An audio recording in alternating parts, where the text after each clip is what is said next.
But I'm going to teach him how to spit. Remember, I want a little brother, not a big brother. Mr. and Mrs. Little, we try to discourage couples from adopting children outside their own species. It rarely works out. Well, it will in this case.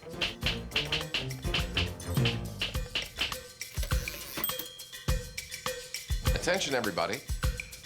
This is Stuart. Hello, everyone. Are you all nuts? He's a mouse. Stuart! Help! Somebody help me, please! Stuart! Stuart. Stuart. Stuart? Stuart. Stuart. Hello? Hello? Down here. Yeah, it's me, Stuart. Stuart Little. Well, gosh, here's the thing. Since this is a movie about my life, I thought you might like to know a little bit more about me. That's me you're seeing on the screen, having all manner of adventures in the movie named after me. Oh, dear. When you're 3 inches tall and a mouse to boot, you don't have to go looking for adventure. It finds you. Whoa. Snowbell! Drop him right now! You spit Stuart out this instant, Snowbell. Spit him right out. But I'm getting ahead of the story here. You do not eat family members. Never, or out you'll go, Mr. Snow. The movie, Stuart Little, tells of my early years, when the Little family adopts me. Look, he's already happy to see me. That's what's kind of charming about us as a couple is that it didn't occur to us that we should say, by the way, he's a mouse.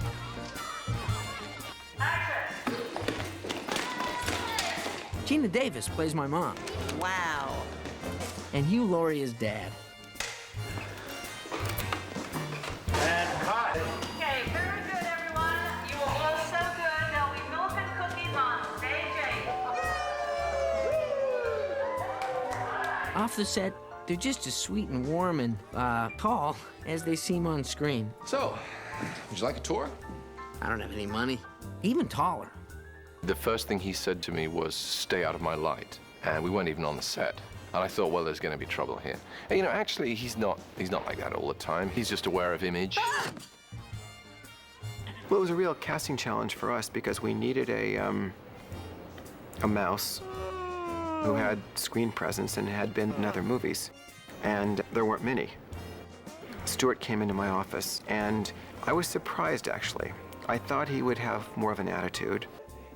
But I suppose I should say how I got into acting in the first place. We'll be ready. When I was 12 years old, Mom and Dad took me to see a great classic of the cinema that first made me aware of the power of motion pictures.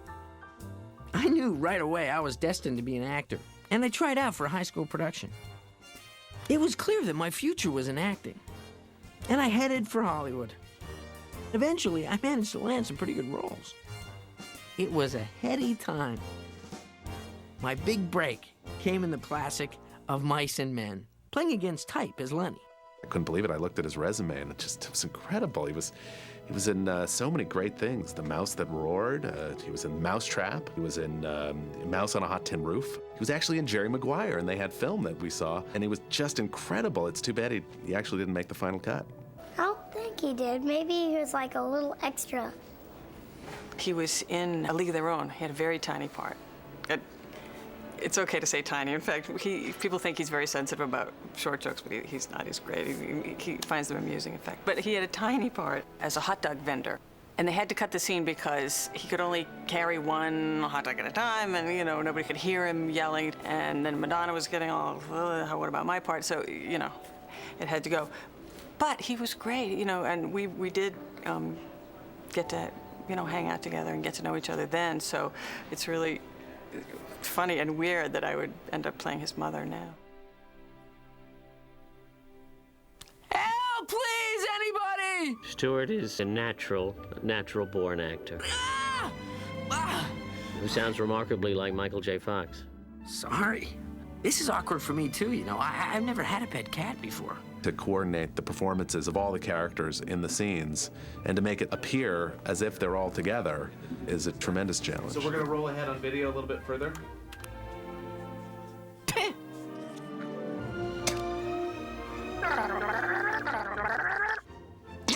Jonathan Lipnicki plays my brother George.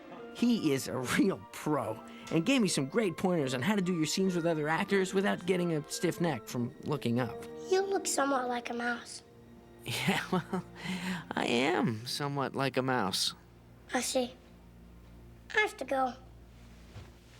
George has a tiny bit of trouble accepting me at first. There's not a real mouse on the set. It would be like, some X-Files thing if it was like that. Is it just me, or did he seem a little disappointed? Well, he's always a little tired after school. Perks up around dinner time.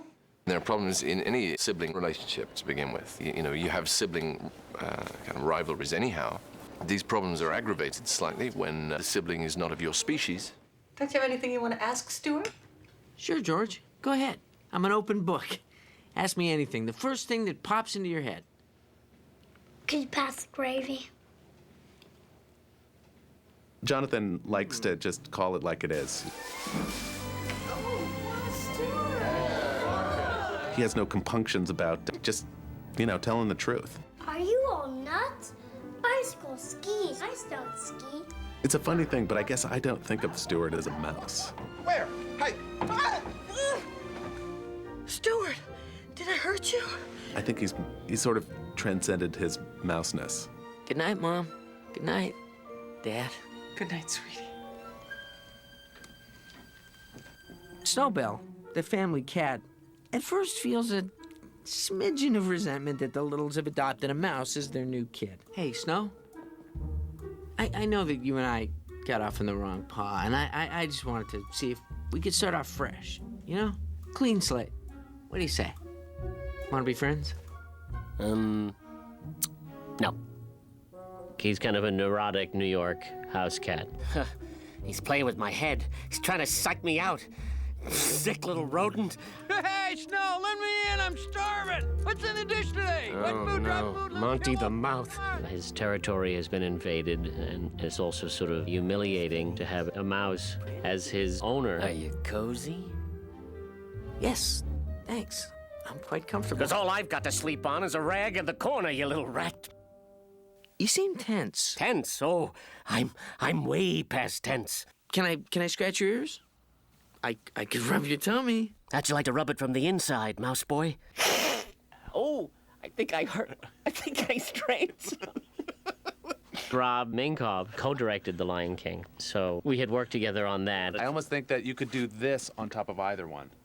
What? And they give us own room. Me, they neuter. You're messing with the wrong cat, Chase Breath. Sometimes we just start bouncing ideas off each other or lines off each other. What was the first thing that you said was before walking the wild side? A rat and culottes? A cockroach in an evening gown? We could go on and on. And then sometimes you might do a take where you just don't know what you're going to say. And something comes out that makes it suddenly funny. And stay away from the windows. The other cats find out about this, I'm ruined. Here he is displaced by a rodent. That's gotta hurt when you're a cat.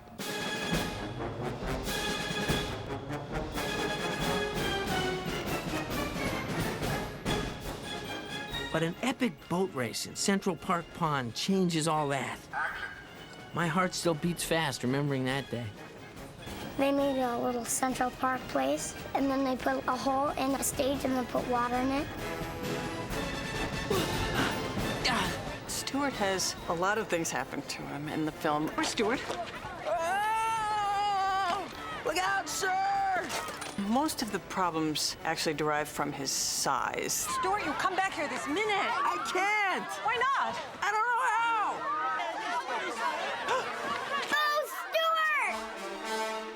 Stuart! Stuart's been really eager to do most of his own stunt work. Which has been helpful to us, because rarely do we have to bring in any kind of stunt mice. I think he's a fan of Jackie Chan's. Bruce Willis brags about doing his own stunts, but we know that he doesn't really do the serious ones. Stuart! Stuart really does them all.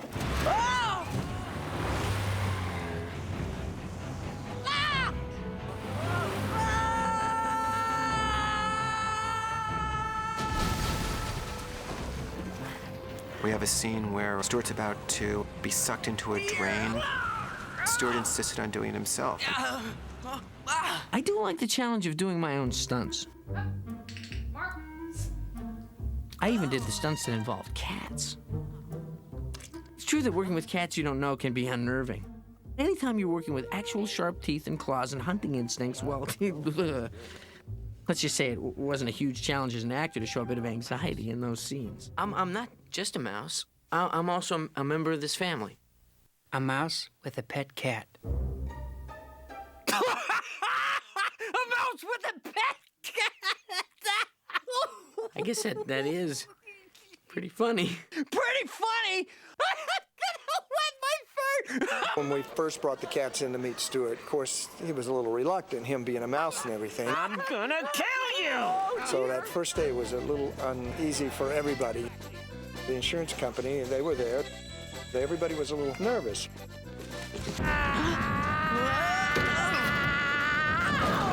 Rob Minkoff is a swell director. An actor's director.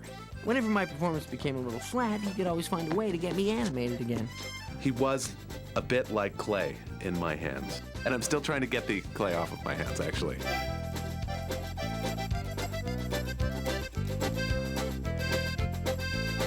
This is a great collaborative effort. Probably a bigger collaboration than most of the films that you work on are, because it brings together animators, computer imaging specialists and artists and technicians. All together, it's like this, there's hundreds of people making this movie.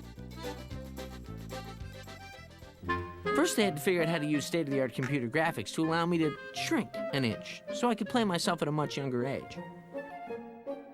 We're tackling two of the hardest applications of computer graphics, which is fur and clothing. There's really no way to make a good version of Stuart Little until about 10 minutes ago. You know, to actually do a three-dimensional computer graphics character with fur that moves, with fur that adjusts, the ink is just drying. It's creating something of whole cloth and creating a person, creating a character that's memorable. So we're creating a movie star. You could do amazing things at visual effects these days. Hair implants being just the least of them. Hair is important to him. He likes to look his best. The animators definitely look at their own faces. Stuart needs a high degree of sophistication in the face so that he can act, and the animators are going to really study their own faces pretty closely. It's an odd thing, but if you take someone and tell them to draw a face with any kind of detail, turns out they draw themselves. Henry Anderson, who is the supervising animator, is going to be the guy to make sure that those characters maintain consistency. Yeah, so he's got a little bit of... It's a little scary. Henry's kind of taken on some of Stuart's mannerisms. He likes to fantasize that he is Stuart. Oh!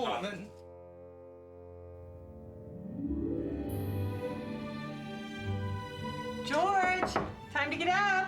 Okay, Mom. Stuart, you too. Okay, Mom. It was a favorite book of mine as a child. I loved the drawings, those drawings of Stuart. He was a wonderful writer, E.B. White. Stuart Little was one of my favorite books as a child, and I think looking back, I was drawn to the benevolent world that Stuart lives in. If he goes into a coffee shop, people don't say, "Hey, there's a mouse in here." They say, "Sir, we'll put a teacup on the counter. You might make you more comfortable. You can sit that way."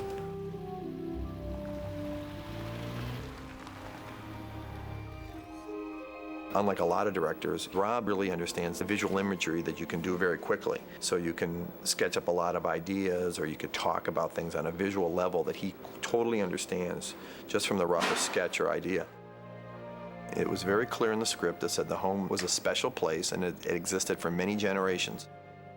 The trick was to make it feel like it had been there and the city grew up around it, so we built big apartment buildings next to this little building.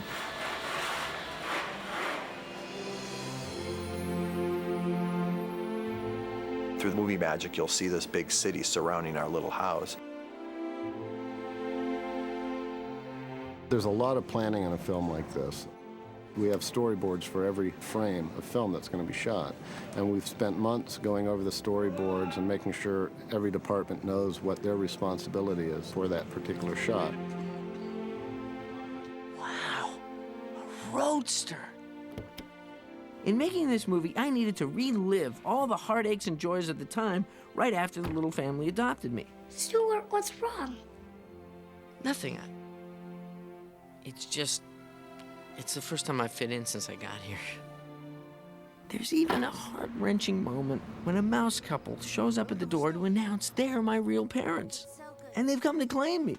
All actors draw on their well of pain, and Stuart is no different. He reaches into that pain bag on any given day and will pull out some extraordinary, life-shaping event. To experience that again has been quite an emotional roller coaster for me, as an actor and as a mouse.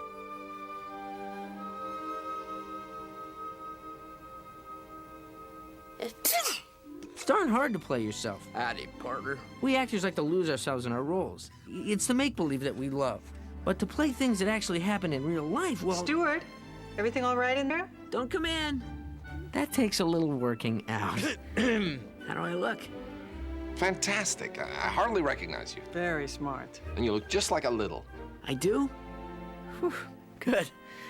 Mr. Stuart Little's on set. When you're my size, all movie production is potentially dangerous. I do find myself, in a funny way, being sort of protective toward him off camera. Hey, don't put that down there, Stuart. You know, I'm always like...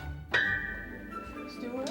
Are you okay? You also have a lot of very big grips who know that if Stuart gets stepped on, they don't have a job tomorrow. You can't have any powerful fans or anything on the set either, because he tends to blow away a lot. Your assistant, he was down seeing the cats, and he seems he's asked all the cats to leave the stage. I don't know if that was a personal request of yours or not, but Stuart is becoming a big star. They ate all the cheese. No, I'll look right into that. You know, like a lot of young actors, it's a little difficult because they make this kind of meteoric rise to stardom, and there's issues that they have to work out. This is gonna be great. But overall, I have to say, Stuart's been handling the stardom well.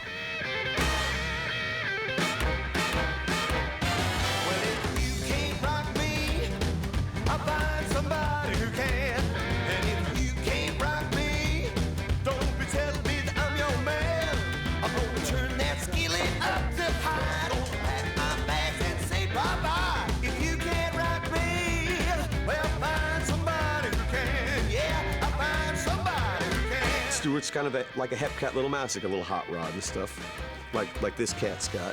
And I just tried to put into my music something that rocks. You know, cool music he would listen to. Excuse me, coming through, watch it. I haven't decided on my next project yet. I've been sent the sequel Mice in Black. Hey, it's me you want! Come and get me! Here we go! Adam! Get him! Because of all the adventures in this movie, they're asking me to do some action pictures that would normally go to Will or Harrison or Bruce. Get out the way!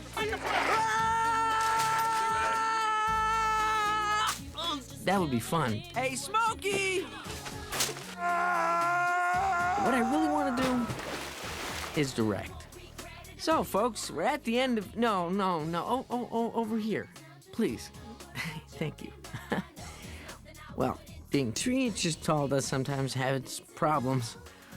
But as you've seen, none of that really matters when you've got laughter and love, excitement and adventure, and of course, a happy ending. Mom, Dad, I'm coming!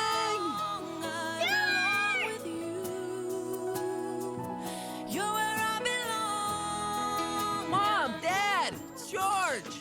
I miss you all so much. I thought I'd never see you again. I don't understand. How did you manage it? Every little in the world can find the little house. Check.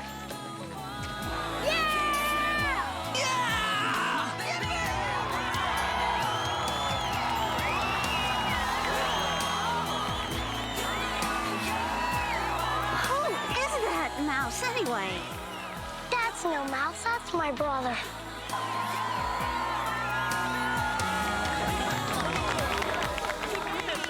Frederick. I'm Stuart Little. I'm Stuart Little!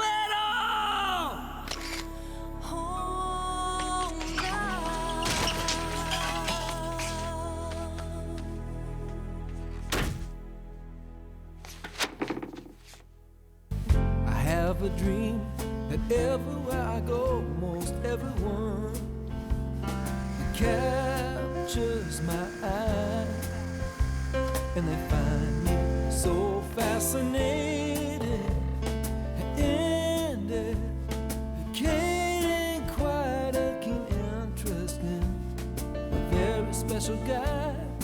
I'm walking tall, flying high in the cold light of day.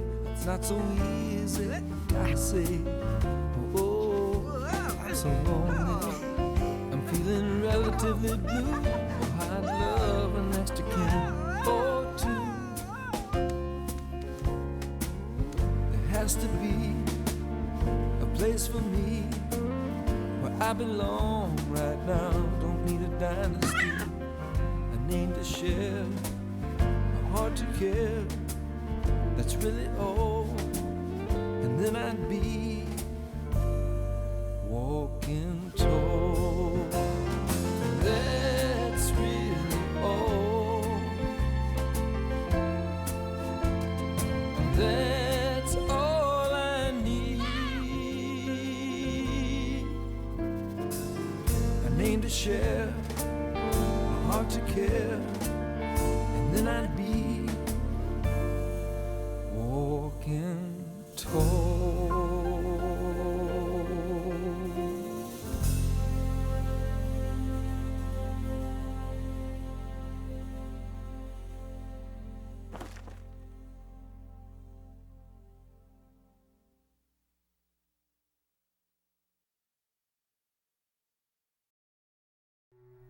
This image shows a stylized diagram of the musculature of Stuart's head. This is really important to the model builders who are going to make all the face shapes that the animators will later draw upon to create Stuart's acting and his facial expression and his lip sync. This is a combination of the musculature of a real mouse combined with those of a human, just trying to come up with some sort of logical feeling for what the musculature might look like under Stuart's head.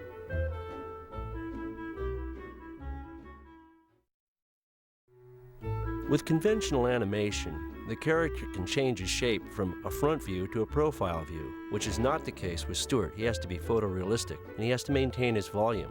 So once we've established where the muscles need to go in order to create expression, we had to put those muscles on a skeleton which allowed his body the same consistency. What we had to do was connect essentially the hip bone to the thigh bone to the knee bone in a way that made it so when the animators moved Stuart, there were limits on where his extremities went.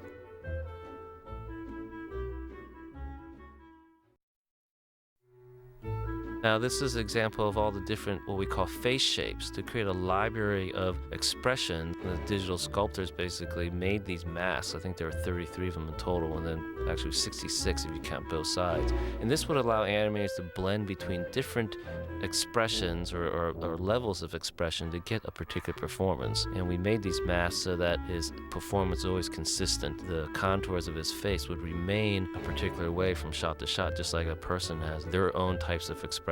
Stuart would have this library to choose from.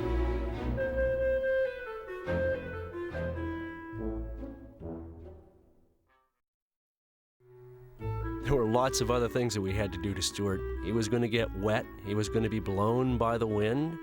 He was going to have to cry. So we had to create the fur elements in a way that allowed them to be affected by the physics of real life. In this particular case, you can see what we call clumping. Clumping was a method of putting the fur together in a way that would be appropriate were the mouse to be wet.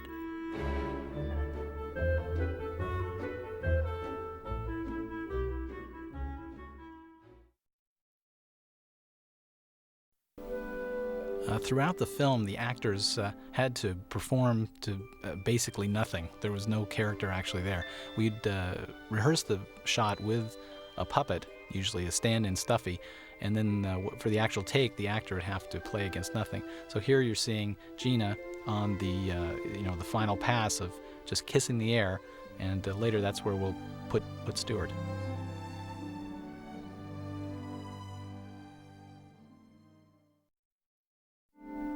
This is illustrating the what's called the match move pass. There's been a computer-generated geometry that's been constructed to follow the contours of the covers, the pillow and the blanket. And those are put into the shot, and they match the movement that we did of the blanket and the pillow on the set. And then later on, we wound up enhancing that movement even further in the computer to make it even more convincing that Stuart was sitting in the bed and that he was pushed down into the bed as Gina kissed him.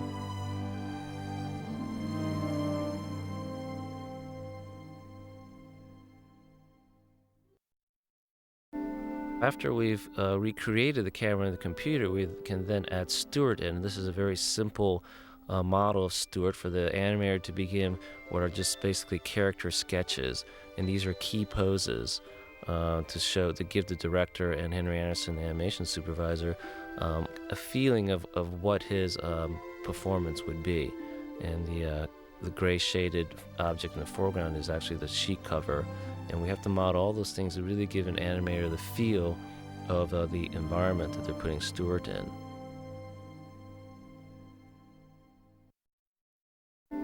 Critical part of putting the mouse in any given scene is matching the lighting and compositing. That means making the mouse fit over and under the pieces of the scene that are appropriate. In this case, as you can see, we have Stuart's head moving out of shadow into light. And we have the light sources positioned so they reflect in his eye in a way that's appropriate to the light that's striking Gina in the bed around him. We also have Stuart behind the blanket in the foreground, and his hands move over the top of it. We distorted the surface of that blanket, gave it little dents in order to fit him into the scene in a more realistic fashion.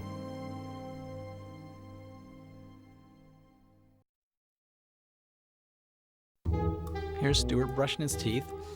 You can see that we don't want, again, the prop to drive the action, so we're actually animating Stuart first, and then later we'll add the bristles on the brush.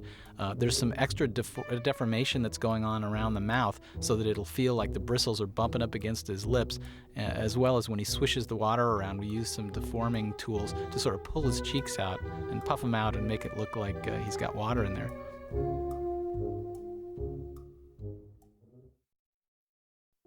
This is particularly difficult. As you can see, each one of the bristles has to come in contact with Stuart's teeth, or the edges of his lips, and each one of them has to rebound and bend appropriately.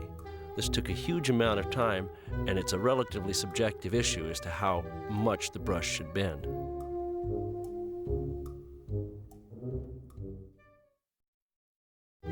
After the animation phase is completed, we would then begin color and lighting of the various components of the shot. This would involve lighting the fur, his clothes, the bristles, and the toothbrush itself. And you'll notice that the toothbrush is semi-transparent, and this was an effect that we found from the real prop on the set. There was actually a toothbrush in the original model, so we took that effect and actually applied it to the CG one.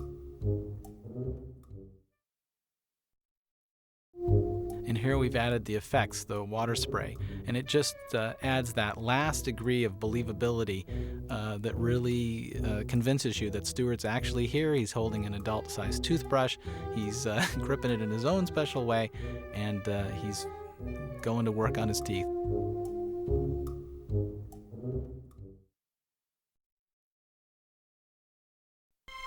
Costumes for our CGI characters were designed the same way the costumes for live-action characters would be designed. In this case, this is an early concept sketch for Stuart's sailor suit. This would be reviewed by the director and studio creatives to come up with the exact design that would fit his personality. Here's the Stuart fabric. This is an early test when the guys that were doing the sailor suit were just starting to work on it. We gave them a little sample piece of animation, and you'll notice that it starts in sort of a neutral pose, which means Stuart's arms are out to the side, and then it drops down into the animation. Because of how the cloth software worked, it actually had to complete a simulation from a neutral position into a position where it actually was moving, so that all the factors of gravity and friction, these various aspects, could all be applied. This test has an additional layer of clothing added to it. These are the pants. Actually, you'll notice the pants, the tunic, and the sneakers all interact with each other. And we felt that the movement of the cloth on his body was too silky, that there was no friction between his clothes and his body. And so these are the types of things we had to deal with when determining the realistic movement of Stuart. And this shows the sailor costume during one of the shots. This is where Stewart's yelling before the remote control gets stepped on. Pretty extreme movement. We also get a good view of his teeth. One of the things I should point out here too is that in order to keep Stewart's scale small so that you felt that he was small, it's very important that the clothing moved as if it were doll clothing. So if Stewart had been 6 feet tall and he had yelled like this, you would expect to see that little tie on the front of his shirt sort of flop more than it actually does. We needed to keep those things very stiff so that they felt like they were only half an inch long.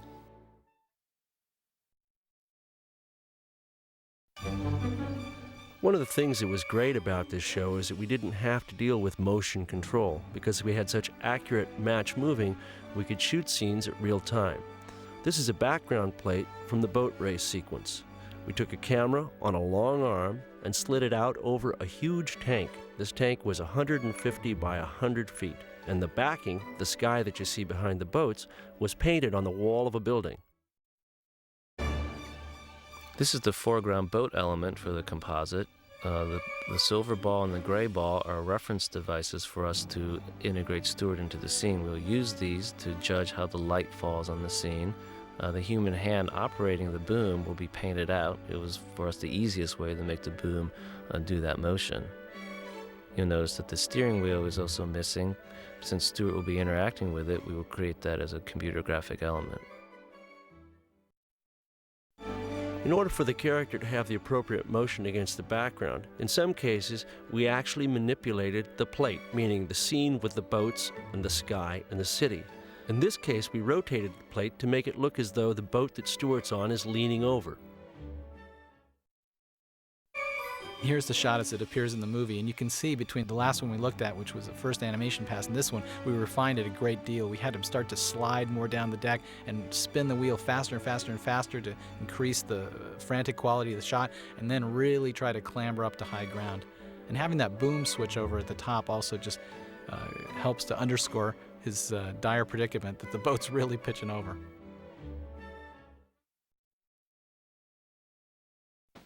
Because digital characters are costly to create and take a lot of time to create, the filmmaker has to be very specific about the shots that are necessary to tell the story. To do this, we create storyboards, in essence a cut-by-cut in stills of the sequence's length. Although the filmmaker doesn't have to duplicate the boards exactly, they give us reference for the digital effects to know how many shots are in the sequence, how big the character is, what kind of costumes he has to wear, and what he has to interact with. Something's missing. I feel an empty space inside me, and I just want to know what was there before. Here is the clean background plates for the sequence. You won't see any Stewart here. You'll see some interaction on the bed, some physical effects, approximately where Stewart's going to be. These were also sections of the film that we wound up digitally enhancing, adding more deformation to the bed so it felt like Stewart was standing there, giving him more interaction with the covers. This one specifically, when he climbs up, and here when he settles on the edge of the bed, we added a lot more deformation on the edge of that blanket so that it felt like his weight really pressed down, particularly when he gets really sad and he droops down really hard. Here we'll see the gray mouse animation passes on the empty space sequence. The body is a lower resolution body and the head is a high-res body so that you can see, or high-res model, so you can see the facial animation more clearly. Stewart's interaction with the bed we were finding wasn't really convincing enough, and so we worked with the digital artist to put in some CG models. Like you'll see it there, the blanket's been replaced, and here by a digital model, which will later be texture mapped and lit to look exactly like the real blanket, and therefore we were able to control more the deformation of Stewart against that blanket. These are some of the final shots in this sequence. Stewart is now lit and integrated into the scene. We've added shadows and additional sheet movement from his motion. And we were very careful to look at the lighting on the actors and make sure when we cut back and forth between Stewart and them that he felt that he was lit by the same light that they were. This is a general strategy that we applied for the entire film because we felt that this would make Stewart believable. He needed to feel like he was lit like everything else, and not just as a prop or as a piece of the set, but like an actor also. I feel an empty space inside me, and and I just want to know what was there before.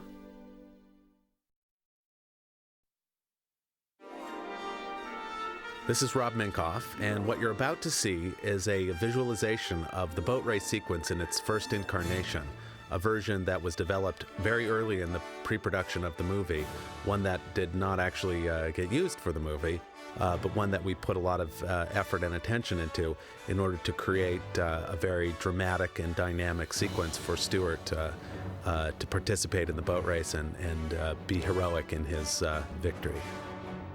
When I first started on the project in October of 1997, I got together with the crew at Sony Imageworks, and we wanted to visualize one of the scenes, and obviously the boat race was a very important scene dramatically in the picture. We pictured it as being the kind of dramatic high point. So we had invented this character who was sailing the Lillian B. Womrath that had these gadgets and gizmos as part of it, like the buzzsaw you see there, which was chopping through boats willy-nilly and really causing Stuart a problem. Here the policeman actually is pushed and he falls into the water, which creates this giant tidal wave. And again, this was an element that we were taking directly from the book. There were a couple of set pieces of action in the book that we wanted to incorporate into the sequence. And so we thought Stuart could ride this giant tidal wave like almost like a surfboard. And that was what was going to propel him ahead of the Womrath.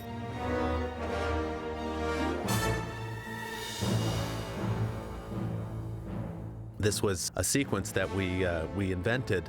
Literally, it was an interesting kind of a round table brainstorming session that came up with most of the bits of action that we have here. The boat, the Womrath, was populated by all of these toy pirates that were, in effect, acting out these, sort of larger-than-life Baron Munchausian scenes where the pirates were literally, rappelling onto Stuart's ship and causing him great havoc.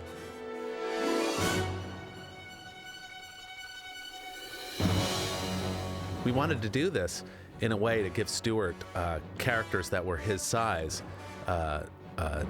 characters that he could actually relate to.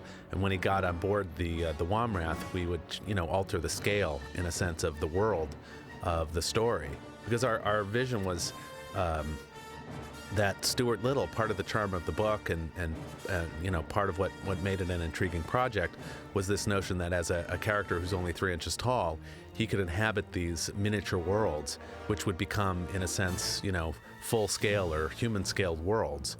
So we had really originally envisioned this sequence to kind of convey, what would it be like for Stuart to go through this big nautical adventure and actually have to deal with a much more nefarious foe. But as you can see, Stuart was doing quite well managing this dangerous, dangerous race. Here we see that Stuart's actually made it to the far end of the pond and he's reached the buoy. And again, our notion here was that once Stuart got out into the water, it would become like a high seas adventure, that literally the scale of the water would change so that it would become more human-scaled water, and that this whole experience would sort of alter the context and the perspective and scale of Stuart's world. Here, this is another a set piece that was that came directly from the book, which was this whirlpool. The idea of which is that the pond had a drainage system, and that was causing this whirlpool to suck Stuart's boat, the Wasp, inside of it. And here, the Womrath, which was momentarily taken out of the race, we discover is actually now being powered by these dolls, which are using the oars like something out of Ben-Hur.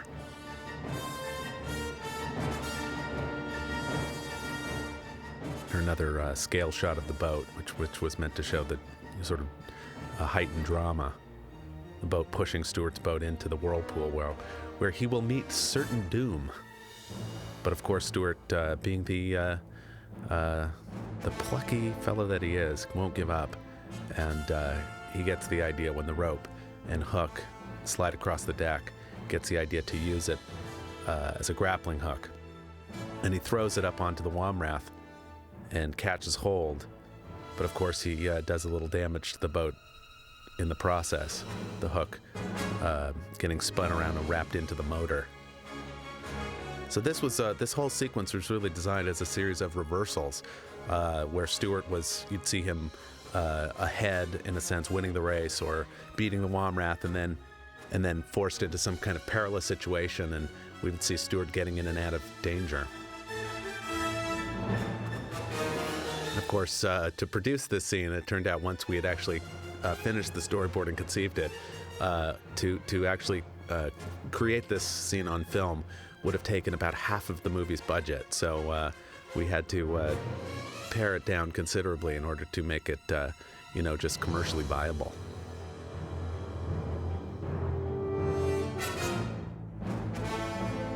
But it's something, it would have been fun to have actually shot all of this and made this an important scene in the movie.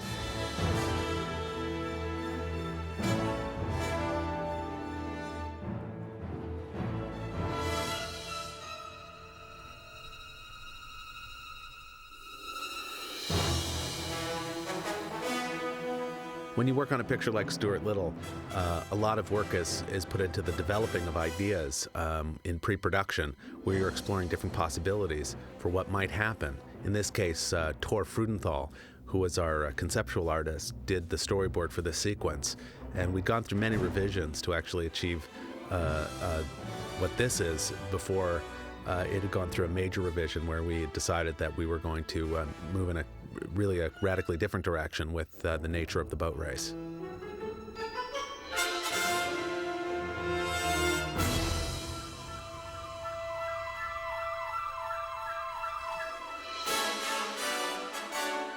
And here, as the final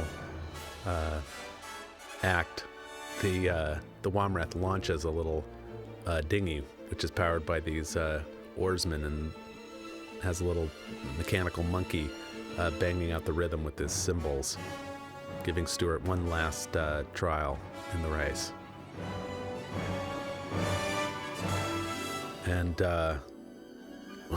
we were trying to come up with this last sort of daring finish where of course you have to believe that Stuart is going to lose the race, but of course, being Stuart, being the star of the movie, he can't lose the race. So the idea we came up with was sort of the fact that the captain of the Womrath had not used an Energizer battery for his pack, and it ran out of juice just at the last second.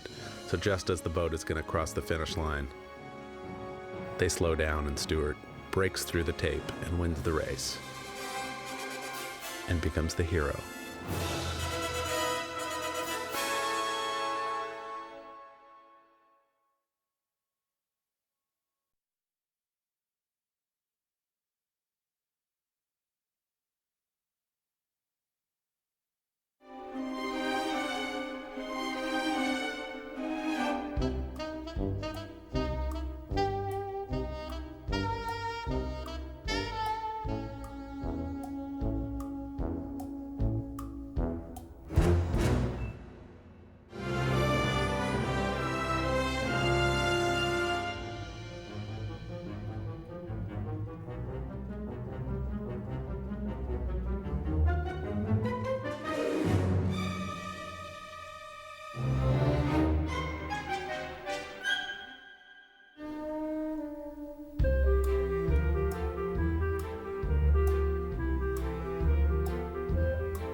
Stuart Little, my family album.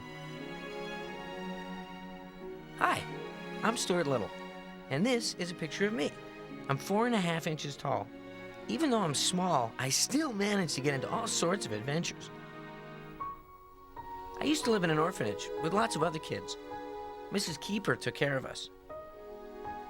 She tried to find the perfect family and home for each child, including me. The trouble was, nobody wanted a mouse for a son. Until Mr. and Mrs. Little visited the orphanage. There were so many kids to choose from, but Mr. and Mrs. Little said they looked at me and just knew.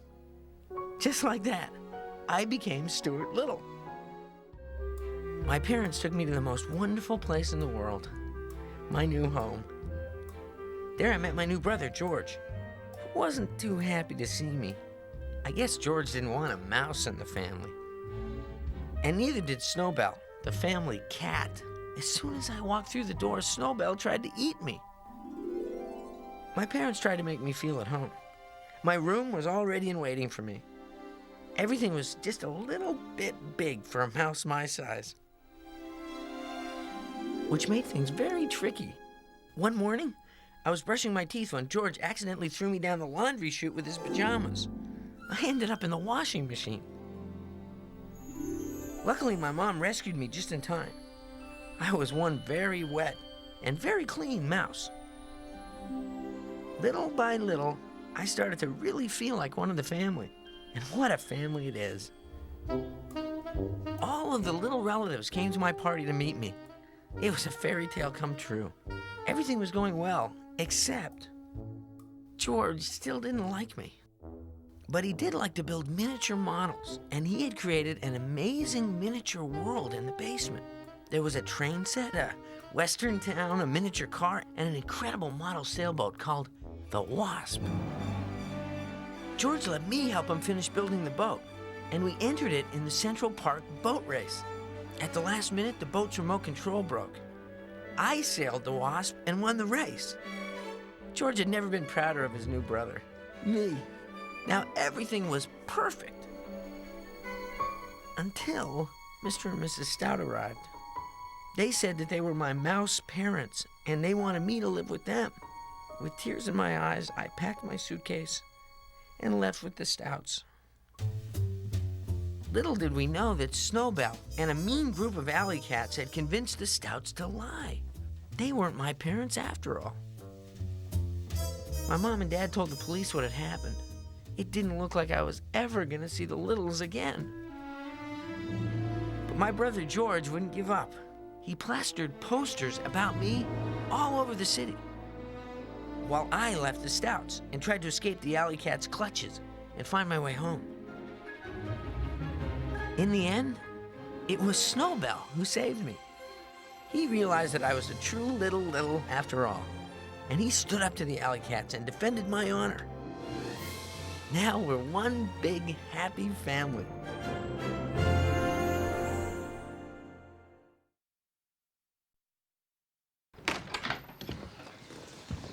This is the kitchen, where we make such foods as Western omelets, mashed potatoes, and all varieties of meatloaf.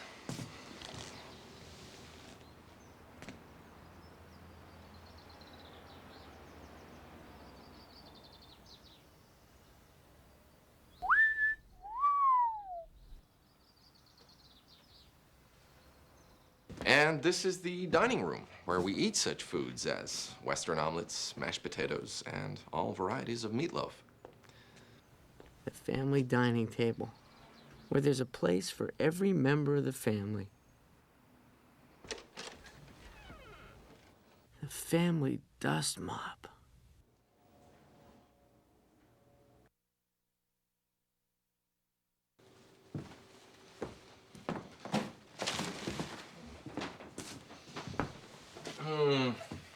What, darling?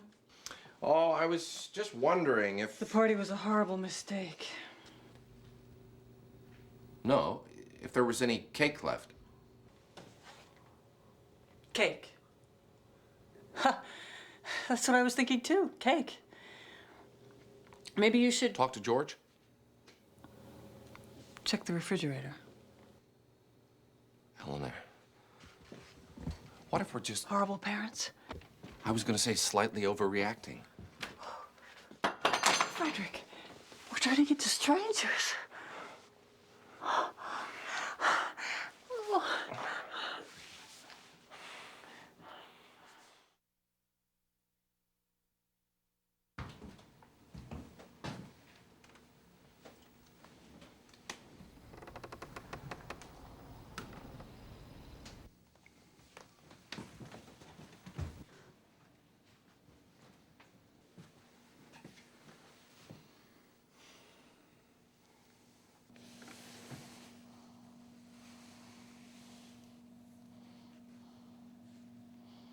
I had a bad dream.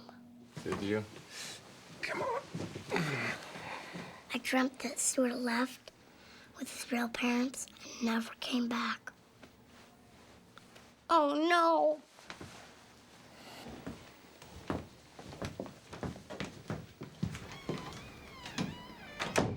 Still rolling. Come right back in. Still Right back rolling. in. Set Still it up. rolling. Still Whoa, one more. Still rolling. Still rolling. Start. Okay, get us on the end position. And Come right there. You're right there. Good. That's the spot. Good. We're set. Act. Hugh turning. Just do it. Oh, no.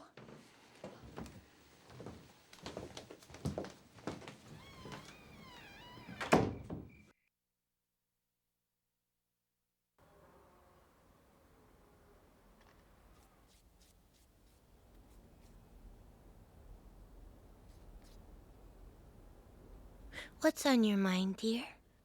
Well, I guess I would like to know more about our family. Family? I'll tell you about family. Never trust them. I had a cousin once, a very... No, honey, not that story. He doesn't want to hear that story. Maybe later? We could have a family outing. Oh, a family outing. That would be lovely. I got it. How about we head over to the Italian restaurant? In the back, they have the most beautiful dumpster. We could all go through it together. One big happy family. Cannolis for everybody, huh? Oh, he doesn't want to do that. Nonsense. What son wouldn't want to dig through the garbage with his old man? Am I right, Stewie? You bet, Dad. We'd like to take down some information. Certainly. Name. Our name? Are you missing? No. The boy's name. Stuart. Stuart Little. Last seen. In the back of a roadster, heading toward the park. Height. 3 inches. Weight. 6 ounces. Weight. 6 ounces. No, wait. I mean, stop. Let's get back to the height. 3 inches. 3 inches. Did we mention he's a mouse? No, I don't think so. Well, he is.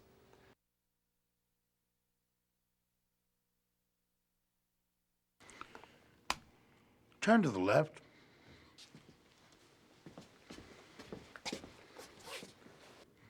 Anything? No. Next group.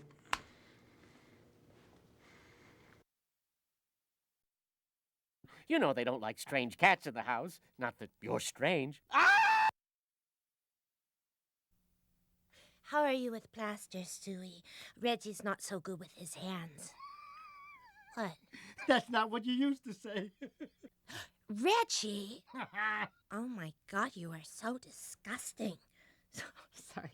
Stop it, Reggie. That joke is not a little dirty for the kids, huh? It's okay with me. I'll do whatever you want. It's just, I was thinking it was more a joke for the parents.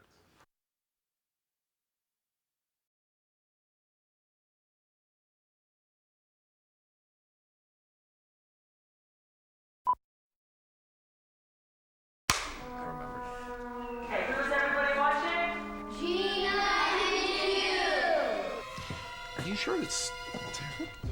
We'll be right back. Fantastic. I hardly recognize it. Don't! No, don't! Look! This was all Stuart's idea. No, it wasn't. It was George's. No. Oh.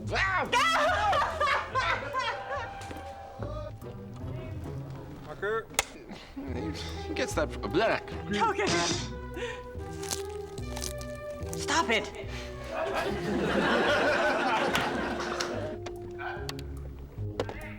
Was that good? Wait. 6 ounces? No, I mean, wait. 6 ounces. Hey, yo, I'm mixing you. And don't breathe in my face. Stuart's parents died in a tragic cream of mushroom soup incident. Belonged to your great-great-grandfather, the late Jedediah Lewis. Lewis? Lewis? Oh, my head. But you know, oh, come on, George, what do you say? Get me to a chiropractor ASAP. Okay, here comes Stuart. Oh, big laugh. Here comes Stuart. Big laugh. Big laugh. Oh my God, my underwear is missing.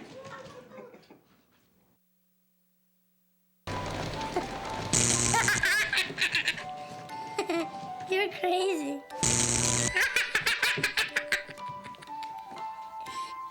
Hey! Cut the camera, remove the film, throw it away. Oh boy, when you look at me, am I ever in your fantasies? Do you ever find me on your mind? 'Cause I think of you all the time. Oh boy, I'm so into you. There's nothing that I wouldn't do.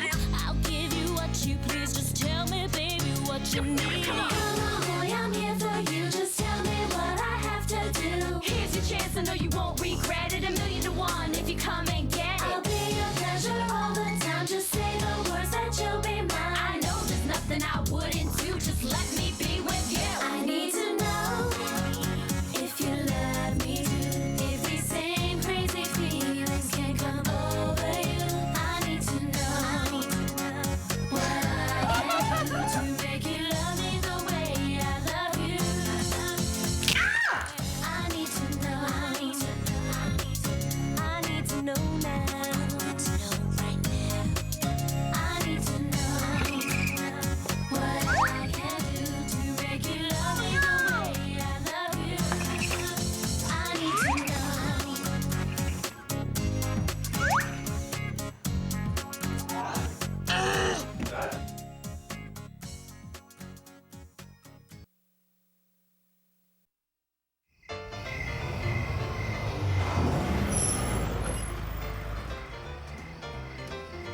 This is gonna be great.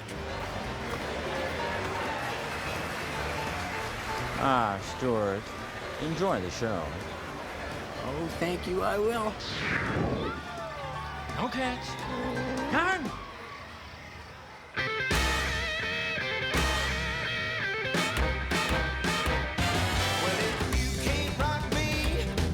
I'll find somebody who can.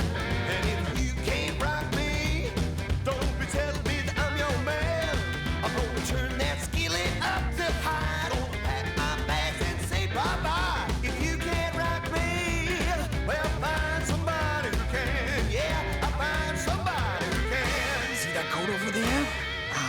It's the perfect disguise. Well, if you can't rock me, don't be knocking on my door. Well, if you can't rock me, don't you come around here no more. I'm gonna turn that juke joint upside down, dance 6 inches off of the ground. If you can't rock me, well, I'll find somebody who can. Don't you be whispering in my ear, telling me things that I wanna hear. Don't you be telling me that I'm your guy. I mean,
search all across the land to find me a gig in a rock and roll band.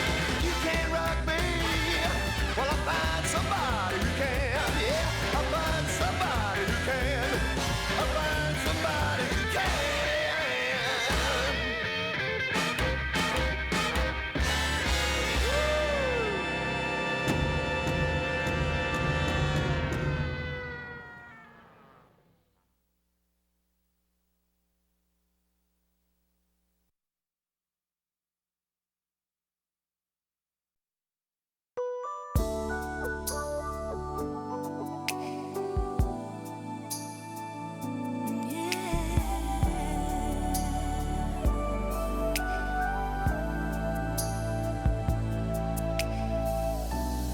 I am home